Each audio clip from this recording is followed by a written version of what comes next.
ভয়ঙ্কর একটা বিভাজনের রেখা পুরো জাতির মধ্যে সৃষ্টি করে একটা গৃহযুদ্ধ তারা বাঁধানোর চেষ্টা করবে। তার ইঙ্গিত আমরা তো নানানভাবে পাচ্ছি। আওয়ামী লীগের নেতৃত্বে বাংলাদেশে একটি গৃহযুদ্ধ হবে। গৃহযুদ্ধ শুরু হতে চলেছে বাংলাদেশে, এটা হওয়ারই ছিল। ভট্টক স্বাধীনতা ছিল, আপনি তো এখন তাও নাই। ডিজিএফআর যে মিডিয়া সেল রমরমা এবং ওই মিডিয়া সেলের বহুজন মালিকদের কাছ থেকে সরাসরি তারা টাকা পয়সা নিত। ওই ডাকাতদের কাহিনী তো ভাই এইটা, এগুলা দেখার পর নির্বাচনের পরিবেশ আপনি খুঁজে পাবেন? একদম পাবেন না। এই কাজের সাথে জড়িত বাংলাদেশের পুলিশ প্রশাসন থেকে আরম্ভ করে এমন কোন অর্গান ছিল না বাংলাদেশের। সামনের দিন এই আসছে, আওয়ামী লীগ যেভাবে পিটাচ্ছে, খেতাচ্ছে, জেলে ভরছে, তবে একটা সময় মাঠ শূন্য হবে। শূন্য হওয়ার পরে কি হবে? নিজেরা কামড়াকামড়ি। ওই যে অনেকে বলে না, ডক্টর ইউনূস সাহেব দেশে এসে একটা সাংঘাতিক কাজ করে দিয়েছেন ক্ষমতা নিয়ে, যে উনি ঘরে ঘরে ঝগড়া লাগিয়ে দিয়েছেন। সেই ঘরে ঘরে ঝগড়ার একটা প্রতিফলন আমাদের চোখে আছে এবং খবরটা পড়ছি। আমরা হয়তো কেউ এখনো বুঝে উঠতে পারছি না দেশে কি হচ্ছে। একদিকে আমরা দেখি অন্তর্বর্তীকালীন সরকার দেশ পরিচালনা করছে, তারা কথা বলছে নিরপেক্ষতা, সংলাপ, শুদ্ধি অভিযানের। আর এই ফাঁকে আওয়ামী লীগ আবার নিজেদের যে পূর্বের জায়গা রয়েছে সেই জায়গাটুকু করে নেওয়ার জন্য ব্যস্ত। তারেক রহমান করতে চাইলে তারেক রহমানকেও মেরে ফেলা হবে, কারণ ওখানে বিএনপি সাউয়া বসে আছে, বিএনপির গোরখদক আব্বাস বসে আছে, মির্জা ফাক বসে আছে। জাতীয় নাগরিক পার্টির নেতা সার্জিস আলমের উপর হামলার ঘটনা ঘটেছে। এতে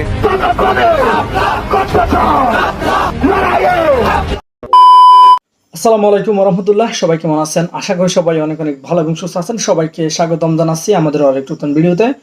প্রতিদিনের মতো আমি আপনাদের সিরিয়াস ফারুকি আবার চলে আসলাম নতুন একটা ভিডিও নিয়ে। দর্শক, ইতিমধ্যে সবাই ভিডিওর শুরুতে বেশ কিছু অংশ বিশেষ দেখে বুঝতে পেরেছেন আজকের ভিডিওটি কতটুকু গুরুত্বপূর্ণ বা আজকের ভিডিওটি কি বিষয়টা নিয়ে হতে যাচ্ছে। বর্তমানে চলমান রাজনীতি প্রসঙ্গে ইতিমধ্যে বুঝতে পেরেছেন আজকের ভিডিওটা অনেক অনেক গুরুত্বপূর্ণ। তাই সবাইকে অনুরোধ করবো এক মুহূর্ত না টানে সবাই ভিডিওটি দর্শক দেখবেন। তার আগে আপনাকে ছোট্ট একটি অনুরোধ জানিয়ে রাখতেছে, যারা আমাদের চ্যানেলটিতে এখন তো চ্যানেল সাবস্ক্রাইব করে সাথে দেবেন।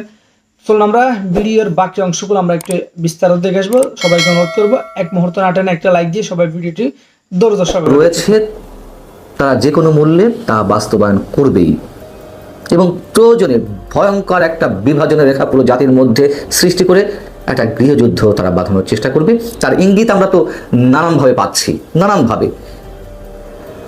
এবং তারই এক ধরনের একটা প্রতিধ্বনি আমরা শুনতে পেলাম শনিবার রাজধানীতে একটি অনুষ্ঠানে অ্যাটর্নি জেনারেল মোহাম্মদ আসাদুজ্জামানের কণ্ঠে। তিনি বিশাল একটা বিপ্লবী বাণী দিয়েছেন। তার বক্তব্যটা একটু ছোট্ট করে শোনায় আগে। অ্যাটর্নি জেনারেল বলছেন, আন্তর্জাতিক অপরাধের ট্রাইব্যুনালে যারা দণ্ডিত হবেন তারা নির্বাচনে অংশ নিতে পারবেন না। খুব ভালো কথা, আমরা জানি সবাই।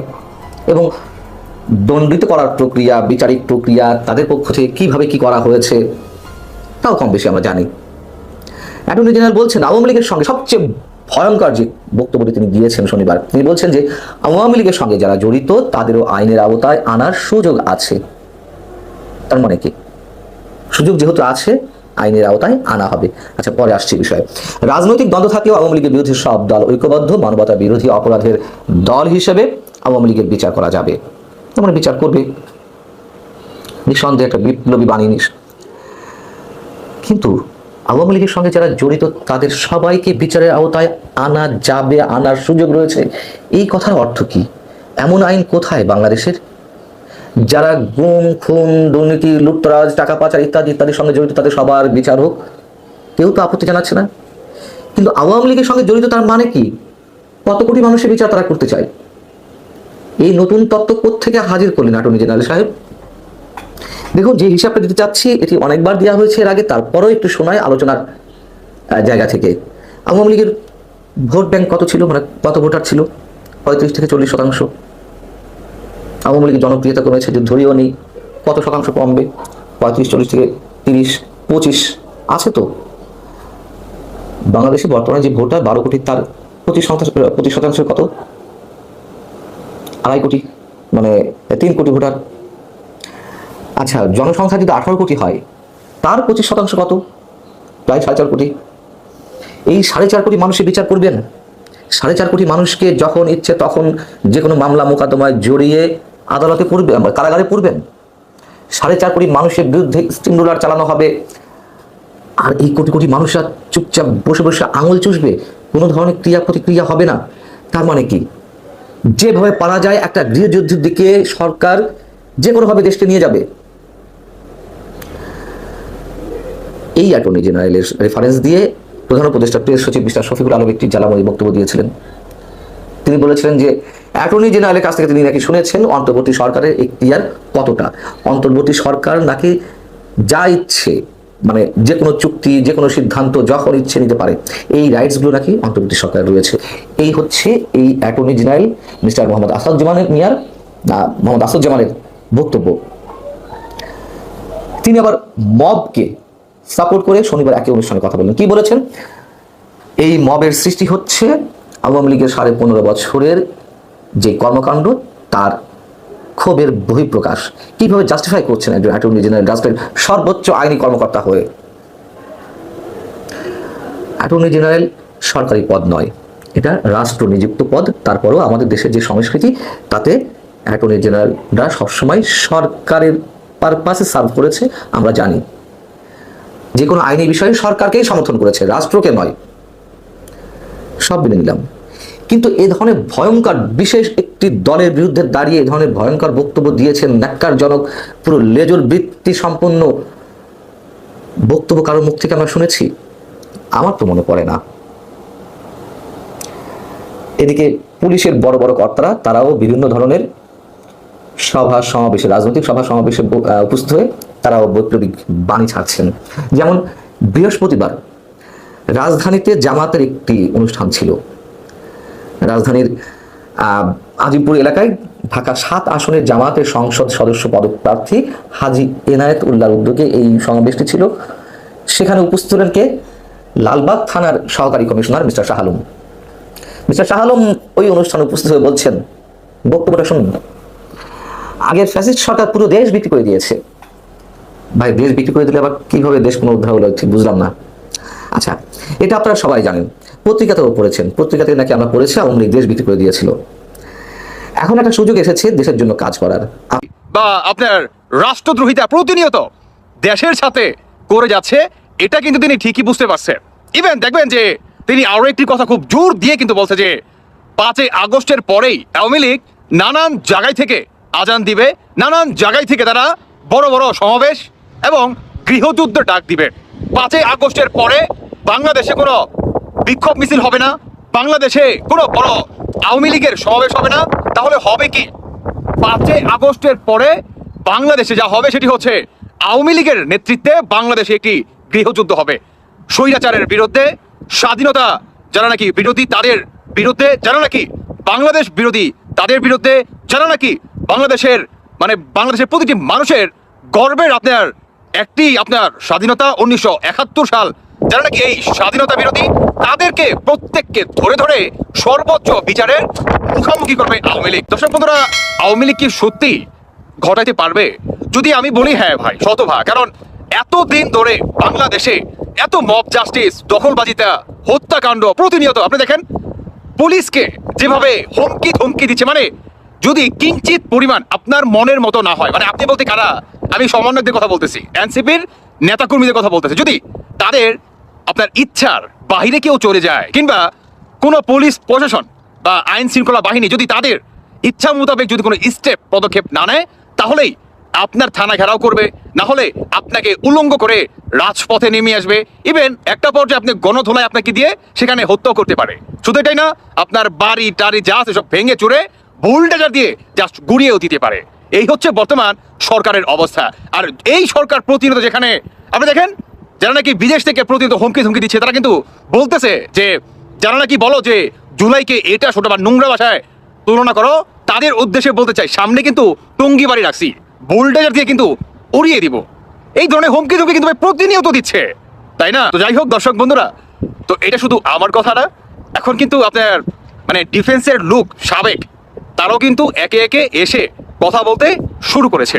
দর্শক বন্ধুরা, এই বিষয়ে আপনারা কে কি মনে করছেন সেটা আপনারা অবশ্যই জানিয়ে যাবেন যে 5 আগস্টের পরে আওয়ামী লীগ কি অরিজিনালি ভয়ঙ্কর ভিডিও, যেখানে আপনার আওয়ামী লীগের নেতা কর্মীদেরও লাইভে নানানভাবে বা নানান প্ল্যাটফর্মে তাদের সাক্ষাৎকার দেখা যাচ্ছে। আকার ইঙ্গিত কিন্তু এটাই দিচ্ছে। আপনার কি বলে এই ওবায়দুল কাদের, তিনিও প্রতিনিয়ত একের পর এক বর্তমান হুমকি ধমকি দিয়ে যাচ্ছে, অহংকার দিয়ে যাচ্ছে। এটা কিন্তু তারই একটি আভাস যে 5 আগস্টের পরে বা 5 আগস্টকে কেন্দ্র করে আওয়ামী লীগের বড় একটি পরিকল্পনা কিন্তু আমরা টের পাচ্ছি। দর্শক বন্ধুরা, আপনারা কি মনে করছেন সেটা আপনারা অবশ্যই ব্যক্তিগত মতামত জানিয়ে যাবেন। এই জায়গায় দাঁড়িয়ে এই মুহূর্তে 2025 জুলাইয়ে যা সিচুয়েশন, তাতে আগামী কয়েকদিনের মধ্যে গৃহযুদ্ধ শুরু হতে চলেছে বাংলাদেশে। এটা হওয়ারই ছিল। তার কারণ কি? তার কারণ হচ্ছে বাংলাদেশে এই মুহূর্তে কোনো একটা পার্টি যে শাসক হিসাবে নিজেকে দাবি করবে সেই পজিশনে কেউ নেই। না আছে আওয়ামী লীগ, না আছে বিএনপি, না আছে জামায়াতে ইসলামী, না আছে মোহাম্মদ ইউনূস এবং তার ভাইপোরা। কেন? তার কারণ কেউই ভোটে জিতে আসেনি। এসেছিল আওয়ামী লীগ, কিন্তু তাদেরকে সরিয়ে দেওয়া হয়েছে। হ্যাঁ, হতে পারে আওয়ামী লীগের সমস্যা ছিল, সেগুলো তো আমাদের দেখার দরকার নেই। দেখার যেটা দরকার সেটা হচ্ছে বাংলাদেশের এই মুহূর্তে সিচুয়েশান কী করতে হবে। তার কারণ হচ্ছে বাংলাদেশের সমস্ত মানুষ, সবাই হয়তো বলাটা ভুল, ম্যাক্সিমাম মানুষ চাইছে ভারত বিরোধিতা করে তারা বিরাট বড় জায়গায় যাবে। তো ভারত তাদেরকে ছেড়ে দেওয়ার বন্দোবস্ত করে দিয়েছে। ভারত এবার যেটা করছে, স্থলপথে সমস্ত জিনিসপত্র আদান প্রদান বন্ধ একেবারে 100% করে দিয়ে জলপথটা বন্ধ, আকাশপথ বাকি থাকবে, সেটা করে দেবে। সময়ের অপেক্ষা শুধু। আপনারা এত টেনশন করছেন কেন? মানে আপনারা যদি চান ভারত বিরোধিতা করবেন, এটা তো আমাদের কাছেও ভালো হবে। কারণ যেটা দেখা যাচ্ছে, গঙ্গার জল চুক্তি যে 2096-তে হয়েছিল এবং 2026-এ আবার নতুন করে হওয়ার কথা ছিল, সেটা আর হবে না। ও গুড়ে বালি।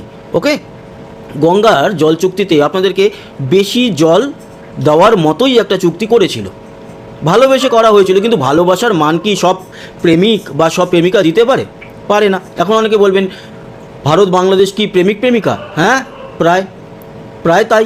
তার কারণ যখনই পার্শ্ববর্তী একটি দেশ আপনার সঙ্গে ওতপ্রোতভাবে জড়িত থাকবে, তখন তাদের যে সম্বন্ধটা সেটা প্রেমিক প্রেমিকার মতোই হওয়া উচিত। সেটা যদি না হয় সেটাই খারাপ। আর বিচ্ছেদ হলে কি হবে? বিরহ হবে। বিরহের জ্বালাতে ওই যে একজন প্রেমিক একজন প্রেমিকাকে গিফট দেয় না, আইফোন দিয়েছিল, তারপরে বিভিন্ন রকম নেল পালিশ থেকে শুরু করে অনেক কিছু দিয়েছিল, তো সেগুলো কেড়ে নেবে। এটা ন্যাচারাল ব্যাপার। এখানেও সেই ন্যাচারাল ব্যাপার ঘটতে চলেছে। বাংলাদেশের থেকে সমস্ত কিছু আস্তে আস্তে করে এবার ছিনিয়ে নেবে ভারত। কোথায় যাবে? পাকিস্তান? কোথায় যাবে? চায়না? অবভিয়াসলি নিশ্চয়ই যাবে, কেন যাবে না? তারা সার্বভৌম দেশ।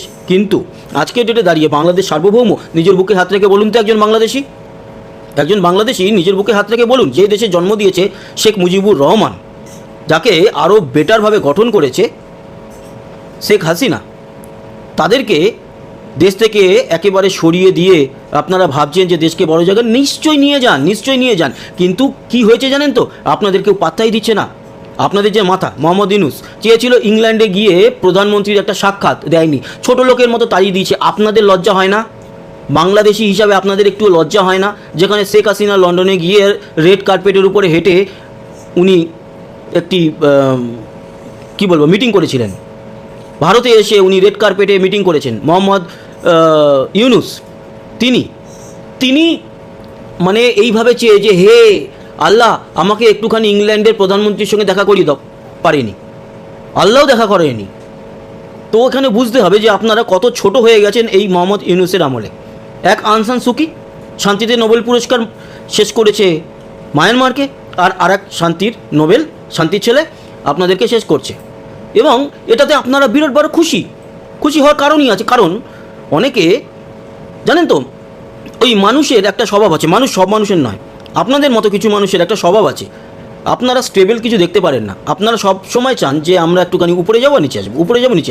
উপরে গেছিলেন শেখ হাসিনার আমলে, ভারতবর্ষের টাকা বা রুপিসের সঙ্গে বাংলাদেশের যে টাকা তা প্যারালাল হয়ে গিয়েছিল। এই উন্নতি আপনাদের সহ্য হয়নি। তো প্রিয় দর্শক, বিষয়টা নিয়ে আপনার মতামত জানতে চাই কমেন্ট সেকশন অবশ্যই একটা লাইন ভিডিওটি সম্পর্কে কমেন্ট করে জানাতে পারবেন। আর কে কোথা থেকে ভিডিওটি দেখেছেন অবশ্যই কমেন্ট করে দ্রুত জানিয়ে ফেলেন। ভালো থাকবেন, সুস্থ থাকবেন। আমাদের চ্যানেলে নতুন সাবস্ক্রাইব করে সাথে থাকবেন। দেখবো অন্য কোনো ভিডিওতে। ভালো থাকবেন, সুস্থ থাকবেন। আল্লাহ হাফিজ।